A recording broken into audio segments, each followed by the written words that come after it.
கர்த்தருடைய பரிசுத்த நாமத்துக்கு ஸ்தோத்திரம். இன்னைக்கு நாம் பார்க்க போற வேத வசனம் நீதிமொழிகள் 30ஆம் அதிகாரம் 5ஆம் வசனம்.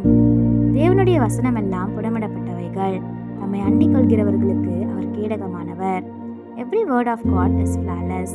He is a shield to those who take refuge in him. Proverbs 35. இது நம்ம சின்ன கதையை பார்த்துடலாமா? ஒரு அமைதியான காட்டு பகுதியில் ஒரு சிறிய குளம் இருந்ததா. அந்த குளத்தின் அருகில் தீமோன்ற ஒரு சிறிய ஆமை வாழ்ந்து வந்ததா. தீமோ ரொம்பவே மெதுவாக நகருவானா. அவனுடைய ஓடு அவனுக்கு ரொம்பவே பாரமாக இருந்ததா. அதனால அவன் எப்பவுமே வேகமாக ஓடும் விலங்குகளை பார்த்து கொஞ்சமாக பயப்படுவானா.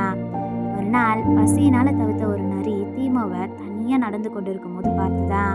எனக்கு சுலபமாக இந்த இறை கிடைச்சிடுச்சுன்னு சொல்லிட்டு அந்த நரி சிரித்ததா.